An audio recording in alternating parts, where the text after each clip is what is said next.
So What do you your mean? big container, full of orders that we were hoping wasn't going to sink into the ocean I don't know. I never don't know the logistic. It's, technically happened? I possibly, and part of it may have been a internal communication issue. All of it in response to tariffs. Oh boy, we're back on the air, Andy. How you doing, man? Back at it, man. I'm doing good. It's been a little bit. It's been a little bit for you and I. Took a Yeah. couple weeks off there. Everybody, welcome to the Make Trades Great Again podcast. I'm Eric. He's Andy. Andy, we need an update on the apartment buildings that don't have roofs and air conditioning all summer long, and everything's going to hell in a handbasket about a month or two ago. What is going on with that job? There's progress being made. Both buildings now have roofs. So that's a plus. The second building, number 2, went off without a hitch for the most part. Yeah, it's been a just one of those projects that's like, I had envisioned this going just, this is the way we planned it to happen, and it is not. I mean, we've had, supply chain issues has been, a thing, right? Yeah. We So bring talked everybody about up to date real quick. From the beginning, you had supply chain issues. You Yep. bid a job, come to find out maybe you couldn't get the equipment or something like that. Yep. We couldn't get the equipment. Talked to the owner. They're like, no problem. We'll put temporary in, window shakers, whatever. We'll get, it'll all be fine. Because they had some kind of insulation issue and how it was installed on a roof system, and then there was water trapped in the building, so the water vapor, so it was causing mold buildup, all kinds of growth inside this apartment building. So they tore the roof off, like the whole structure, right? Like trusses, everything. No. So they took the membrane roof off, like the rubber membrane, the foam insulation. Stripped it down to sheeting, found that the sheeting had mold issues, so they peeled the sheeting off. Sheeting had mold and mildew issues on the bottom side, is my understanding. I don't know the extent because I didn't physically see it, but what I was told is they had several trusses that the top cord had damage, right? Structural issues. Because of this water vapor. Yeah. So they removed that, rebuilt some stuff, did a bunch of, mold remediation. I don't know. There's a technique that a lot of these companies are using now that I think it's dry ice blasting. Okay. And so they basically use like powdered dry ice, and they are able to like sandblast this space, and then they HEPA vac everything after they're done. And they're able to clean wood with it and without getting it wet, which is kind of interesting. Anyway, so they did a bunch of cleanup. I don't know if that's what they used here, but they vacked all the blow-in insulation out. In the process of this whole thing, the last time we talked about it, they flooded this building. The temporary roof cover that they put on over the weekend or whatever, it didn't do what it was supposed to in a pretty gnarly thunderstorm. Anyway, so they flood one of the buildings. I think maybe when we last talked, we had said that they flooded both buildings. They hadn't removed the second roof yet. Like I said, I was off site, and because of the mold cleanup, they didn't really want anybody else on site hanging out. So anyway, one of the buildings gets flooded. They move those tenants out. We, at the meantime, have taken out all the rooftop condensing units. We've taken out all of the units inside the units except one. We had one tenant that was being pretty particular about us being in their unit. So anyway, we got that resolved. Their new unit is installed. Some of the equipment that we ordered was here in the U.S. A lot of the equipment that we ordered, or a fair amount of the equipment we ordered, was not in the U.S. It was still in China. Just the way this world works right now. Yeah, absolutely. And anyway, when we last talked, we talked about, hopefully my boat doesn't sink, or whatever the argument was. And, yeah. And so conveniently, there was a port somewhere. I don't know if it was in the U.S. or in China or where all the containers were like falling off the side of the boat. Ooh. And there was a number of memes that people were sending that, hey, did you see your equipment fell off the side, it's funny, haha. Anyway, so I'm kind of like, bumping the supply house, and I'm like, so where's this stuff at? Do we have an update? Has it left China? Is it in the water? I don't know. I've never ordered a container load of stuff. I have no idea how this works. Is there like a UPS tracking number, that's like, whatever the Mayflower Express or whatever that, you can track and find out where your container's at? Yeah. And they're like, no, it pretty much, we don't know until it arrives and is cleared through customs. That's when we get the first notification that, after it left port. And I'm like, okay, sweet. This is the way it works, but we never have to check on it, so we don't know. That's the way it's always, yeah. Yeah. So, I mean, some of our listeners may be like, oh yeah, we deal with this all the time. It's, 90 to 120 days. Sure. And I'm like, all right, I guess, I'm being impatient. We're so, but we're so Amazon. Like, what do you mean you're not going to deliver it on Sunday? Yeah. Like I'm watching my FedEx driver walk it up my driveway on my phone. You know what I mean? Like right. It's on its way. It's at the front door. You know what I mean? Like exactly. Yeah. We can watch it from every twist and turn and every time that box changes hands. Yeah. That's interesting. So anyway, stories going on, and we're doing everything we can to try and keep up with. These are the parts that are available. And before they started doing the second roof, there was a lot of turmoil of, like, is that roofer going to get fired? Did the general contractor get fired? Like, what's going on? And all of a sudden we're doing the second roof. And it was like, okay, great. Well, I mean, I've got some of my equipment, but I don't have all of it. Yeah. And at this point you had removed old equipment. Yeah. It's going in a container, or was it getting recycled, or what was going on? It got recycled. Yeah. Okay. It was coming off, and it was never going back. It's all of the 410A stuff. Yeah. It was all 410A, and it was all, I think, about 14 years old. So it was like, we could put it back. It's probably not going to be long. We'd already replaced a couple of them. The cost just wasn't involved good with reinstallation wasn't. They decided it was cheaper to go, or better to go with new replacement. Right. In the next 5 years, we were going to be replacing probably all of these units anyway. Right. And so part of this thing is we're doing an energy upgrade on these units, because we're going from like a 13 SEER 410A heat pumps that probably switched into strip heat at 25 degrees above zero to, with the Midea equipment, I'm optimistic that we can switch to strip heat at about -5, which is going to be a massive savings for everybody on electrical consumption. Not to mention the fact that, old indoor equipment was PSC motors, old outdoors were single stage heat pumps, and now we're all inverter duty ECM variable speed fans. It's just a significant upgrade. And from a cost standpoint, it wasn't, I mean, granted, equipment's expensive, but it was, if we were to replace like for like, the cost of a new unitary device, a 14 SEER heat pump, single stage, and the indoor unit was actually like $800 more per unit, indoor outdoor combination, than it was for the Midea units. So, and I've had a few people be like, oh, you're getting those from China, you must be pretty cheap, and I'm like, that's not what this is about. I didn't order these specifically because they were a cheap unit from China. That's not what Midea is. They're a top tier manufacturer, just like, Fujitsu, Mitsubishi, anybody else. They're new to the North American market because we just don't know about it. So a lot of people are like, familiarity. Yep. Right. And in contrary, if you install Carrier or Bryant mini splits, or now Viessmann mini splits, guess what? You're installing Midea. And you have been for a while, because it's not a recent thing either. Yeah. Yeah. They were the OEM for Carrier for mini splits for not every product line, but for a long time. Yeah. And they make parts for a lot of the other manufacturers as well. Yeah. Their competition even. Yeah. We were just talking about the other day. Maybe this isn't official. Maybe I don't say the word Daikin, but I believe Daikin has a couple product lines that are made by Midea too.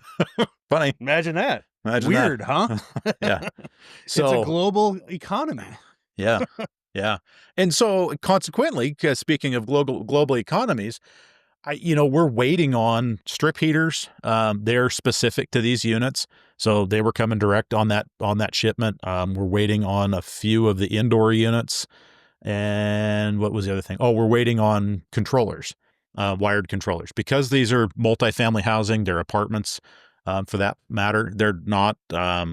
I don't want a RF or IR remote, because it's going to get lost, right? The dog ate the remote. How do I turn the heat off? You need it to be set up more. It needs to be wired, right? Yep. And so we're waiting on a couple of those accessories that are in this shipment, along with all of my equipment, right? I've got a whole order that's my entire order is coming, and so my vendor here locally has been able to source all of my equipment by stealing it from other jobs that aren't ready for it, right? Yeah. Well, that makes it. So I'm grateful for that, because my project's moving forward, right? Yep. They're not ready for us. We have equipment. Just here recently, they're pretty much ready for us.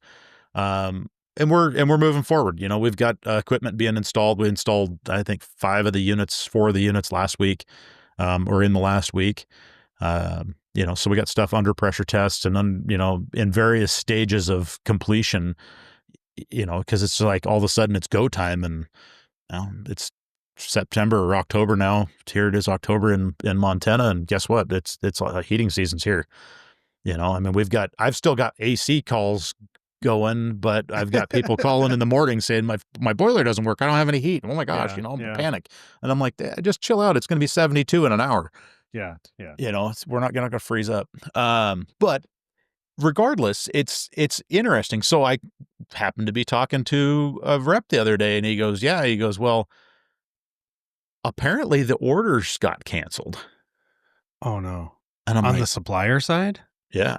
And I'm like, so what your do you mean? big container, full of orders that we were hoping wasn't going to sink into the ocean.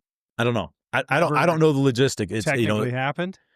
I possibly, and part of it may have been a internal communication issue. All of it in response to tariffs. Just straight up. Part of the order probably was stock. Part of the order was for your job, but they looked at it and like, well, we're not going to be able to bring this equipment in because it's stock, and we're not going to pay the extra tariffs on this because they're not going to be. We're going to hold. Yeah. Because of the volatility of the tariffs. They're there one day and they're not there the next. Yeah. The way that these tariffs are working, right, is you don't pay it up front. Right. So you don't, like, when you order the equipment, if you got $1 million worth of equipment, you order $1 million worth of equipment and you pay for $1 million worth of equipment. When it arrives in port, the tariff is assessed and you pay the tariff.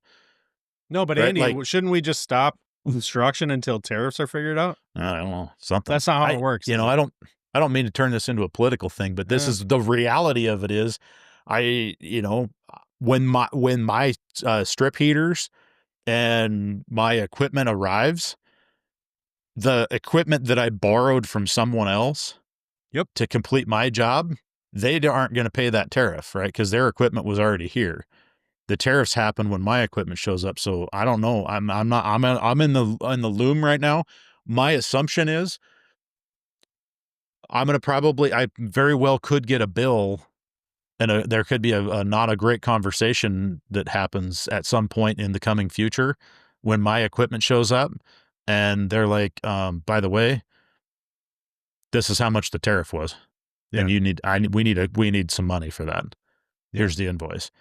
I don't know if that's going to happen or not. I don't know how Keller is going to handle it. I don't know that, right? I do know that last week I ordered some stuff from Canada, not even thinking, online order, ship this, pop, guys chuck the thing in the mail, UPS, boom, it shows up 4 days later, just like Johnny on the spot. Yeah. And I look at it, I'm like, oh, you order over $1,000, you get, free shipping. I'm like, sweet, whatever. Ordered $1,500 worth of stuff, shows up on my doorstep. No, nothing. And I think it was yesterday morning, scrolling through my email, and here's an invoice from UPS. I'm like, God dang it. Somebody hacked my UPS account again, because that's happened a couple of times. And I'm looking at it, I'm digging through it, and I'm like, no, that's $451 worth of tariffs that I just did. On a $1,500 order. On a $1,500 order. So at 35%. You paid nearly 30% of 35. 35. Yeah, 35 is where it's at right now. And so I mean, it's like, I mean, what do I do with that?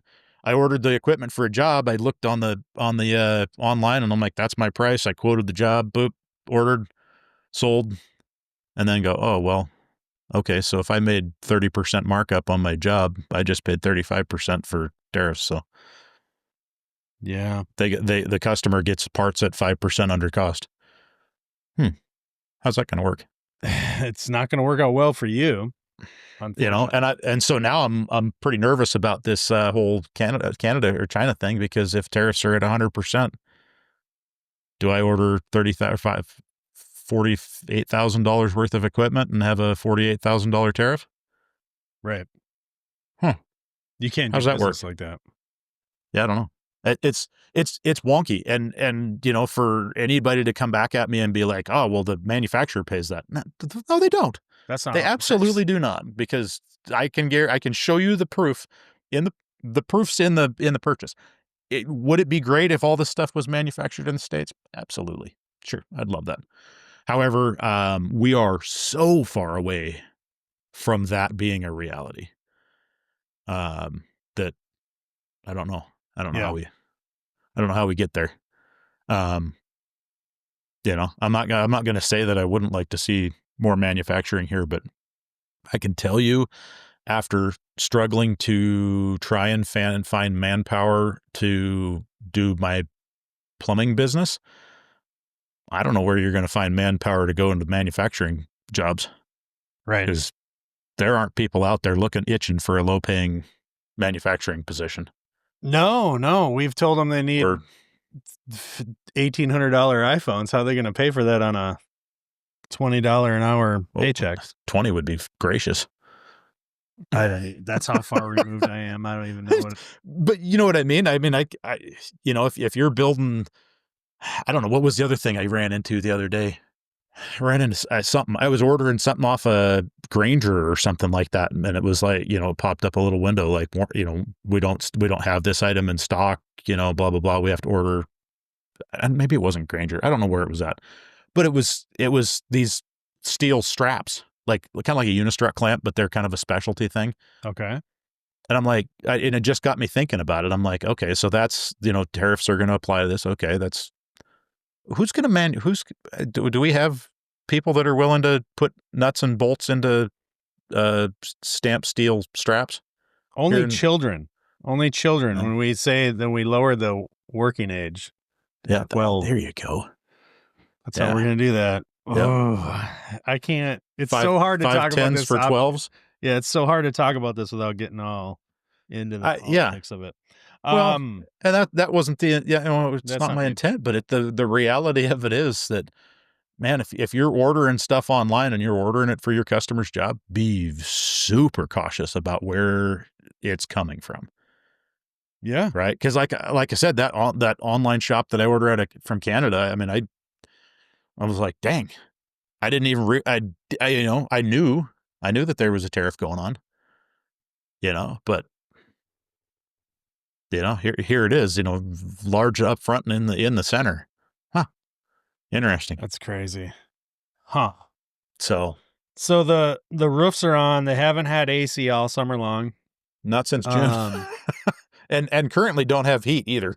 Right. So. It's coming, but it's not like today, but it's close. Yeah, like I say, I think we've got 3 of the units that are ready to go online, and we're going to fire those up.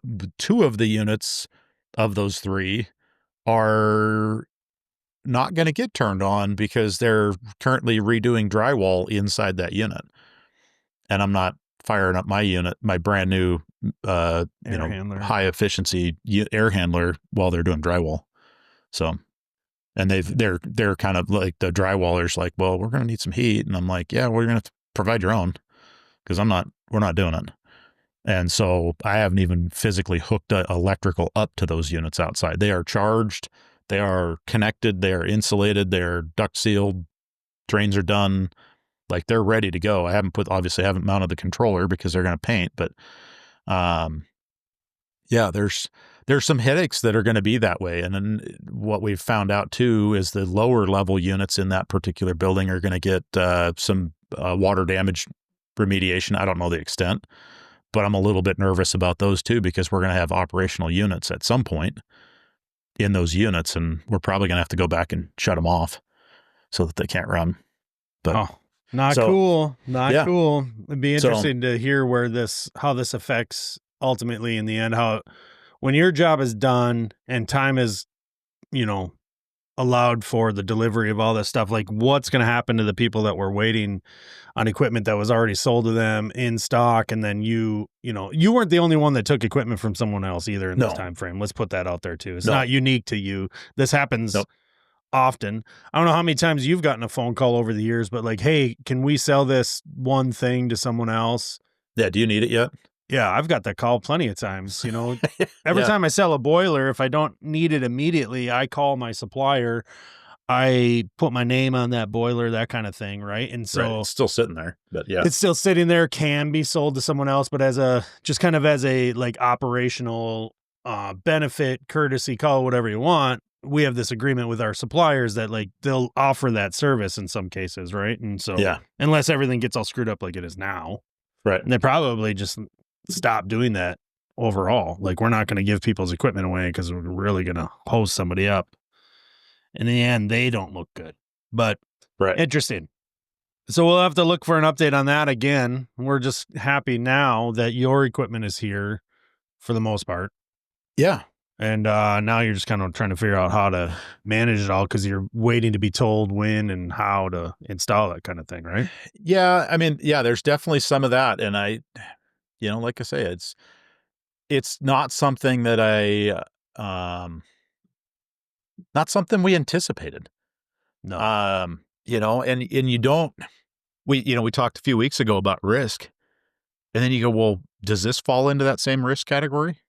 Do I need to change my language on my quotes that, this pricing is not subject to tariff, outside tax? I mean, how do you do that?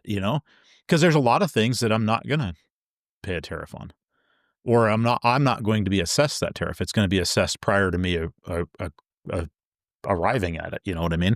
Yeah. If you go to the grocery store, there's not like you're going to get done, you're going to buy all your groceries and then get a bill in the mail. Yeah. Yeah. You're talking about, the reason why you're doing this is because it's not already in the country. Right. Yeah. Right. So to clarify, you're paying additional on top of orders because it has to be calculated after the fact, and it's so up and down and it's not locked in. It's not placed on the equipment already because the equipment isn't sitting in a warehouse. Right. Yeah. I don't know I put some more, it's not related in the same way, but it's funny that we're talking about this today. Yesterday I had ordered some parts for the mini truck, and it's the best way to get parts for the mini truck that I've found is a bunch of different suppliers on eBay. Parts are coming from Japan, OEM stuff for a vehicle that was never distributed here. That's what we're dealing with. We're not looking for parts off of Napa's back shelf. Right. O'Reilly Auto Parts. O'Reilly. They ain't going to have what I need for this 1992 Honda Acti, right? 3-cylinder, 35 horsepower, 660 cc engine. Sorry. Right. As I'm ordering materials off of eBay, there's a banner on every one of these sellers pages as you are clicking on it that says, warning, you're going to get a bill, and it's going to be from the shipping department. And this is not additional shipping on top of what we charged you now. We're paying the shipping costs. You're paying for it. It's in the cost of your price. It's listed right there. But there's going to be another price, bill for you from, in this case, isn't it DHL that like everybody, that's a service that comes into the United States for imports, right? Yep. So I'm fully prepared. I'm going to get a bill from DHL, or 3 bills because there's 3 parts. Not going to be a lot. I mean, each of these parts like $40, right? But nonetheless, it's going to happen. It's going to happen. Yeah. It's going to happen. So you've seen these bills, the invoices from UPS, right? Mm-hmm. I mean, I'm sure you have. You've shipped plenty of stuff. Yep. I don't understand how UPS stays in business. Like I got an email, right? Yeah. You have an invoice. Okay. I don't have a charge account with UPS. Yeah. Yeah. Like it's mind boggling. Like How much that money is probably just sitting out there? they have to be like crawling under their skin with like a mounting debt, because the number of people that are buying things from Amazon, from eBay, from Etsy, from wherever, and that, like, how do you assess that? Right? Like if UPS is bringing parts Etsy stuff in from whatever, and you got your $100 worth of Etsy from Canada, right? Yeah. It's manufactured goods, 35% tariff. That comes in. If you're, a kindergarten teacher and you bought bracelet making materials for whatever Temu. off of Temu, and this is coming into your classroom, do you have a UPS account? Probably not. Gonna get a bill though. You're going to get a bill, and I don't know how they deliver that bill to you, but I know that when it got delivered to me, it was in my promotional email box, and I was like, "Well, that's on your what's end, this?" And I'm like, and that's why I was like, somebody scammed my UPS account again. And then I logged into my UPS account in the appropriate direction, went back and found my billing history, and sure enough, here's this invoice. You know how it's gonna.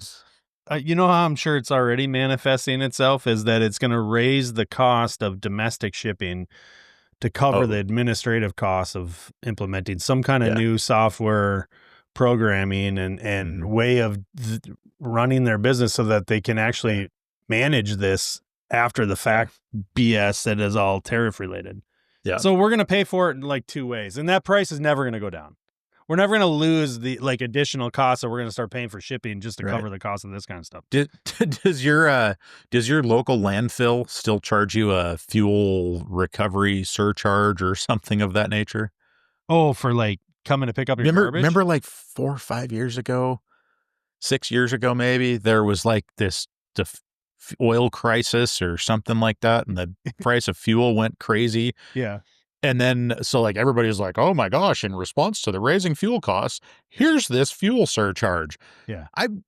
Dylan went to the dump here, I don't know, a month ago, and takes a van load of, garbage bags. It was like old insulation and plastic PVC and all the stuff we had tore out of this job that we were remodeling. He takes it to the dump and he comes back and he hands me the invoice, and it's $65 or something. Whatever. So he pays for it. And I'm looking at this invoice and it's like, $38 dump fee, then there's like $8 fuel surcharge recovery. Oh, and I'm my like, God. $8? Like $8 on a 65? Yeah. And I was like, what the heck? And then there's some, environmental, something legislation, blah, blah, blah, something. And there's like 4 or 5 line items on there in addition to the taxes. Here's what the dump They're is. taxes. Yeah. Yeah, but they're not. Well, that's fuel thing's a tax on you. I don't know. I mean, but I was like, that's interesting. Doesn't the fuel price go back down? We're just going to continue with this? Oh, got it. Yeah, well, when it comes to a line item, you can start, budgeting it. Right. Yeah. You know what I'm saying? Yeah. Yeah. Well, that's it. That's part of our bottom line now. Yeah, exactly. We're going to buy a yacht. I want to know where things went sideways in Minnesota that you can go in Montana to the dump and do anything for $65. I feel like it cost me $65 to drive through the gate. I don't go to the landfill very often, which is funny because I live like 3 miles from one. It's right down the street from you. It is right down the road. And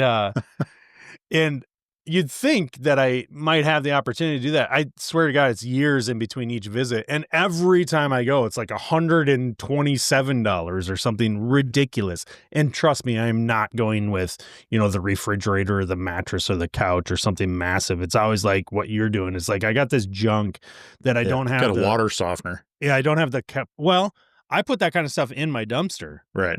But when you get to a point where you have so much stuff, you find out, like, this is the only way I can manage this. Right. Or you don't want to handle it twice. You just want it's already loaded in the trailer or the vehicle, and then you just go and you dump it. I get it. But yeah, mine is not. At least last time I remember was never close to. I'm not complaining to you about that. It's just weird. Yeah, I think that I don't think there's any other way to look at that fuel kind of stuff than a tax. And we saw those conversations in like the House Call Pro Facebook group. Like how many times does that come up in it, when these things start to change and we're like, oh my God, are you guys charging fuel surcharge? Everybody's got an answer, right? But like what happened to those customers or those contractors that said, yeah, we're putting that on there now. Are they still running a fuel surcharge or is that just built into their cost? I don't know. I don't know. I don't know. And I always wondered that. And it's like, so at what point does the customer catch on and start looking at this and going, dude, that's my first. I paid $190 for the service call, and then there's another $60 in charges and fees and tax and people don't like that. That's the first place I go to is like, how do I just change my price so that it includes this? Right. Because as soon as you tell people they're paying you to drive from one place to another, they think that they shouldn't have to do that. And we have to build that into our costs, otherwise we lose that money, right?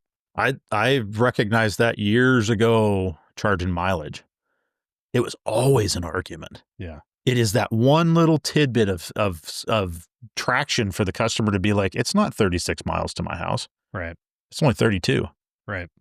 Why do you charge them? You're screwing me out of 4 miles. Right. And I'm like, oh my God. Okay. How about I give you a $1.18 back or whatever. I mean, whatever my mileage rate was. Yeah. Right. And so, I mean, we switched over to it's the labor rate. You can pay me to drive one way or another. Exactly. All right. So anyway. Well, we'll be looking for an update on that. Tariffs are not, they're a touchy subject for to some. be determined. Yeah. It's definitely expensive. I don't care who you are or who you voted for. It's not going to work out in your favor right now. Maybe that'll change. I don't know. I don't know. I agree. All right. Well, we got to tell everybody. Thanks for the enlightening talk. Sorry. I want to remind everybody, leave us a comment wherever you want to find us to do that. You can do it over on Instagram. The links are right in your show notes on the app you're listening to us at. And if you're watching us on YouTube, comment, like, subscribe. Really appreciate it. Andy, have a good one. Yep. Have a good one. See ya.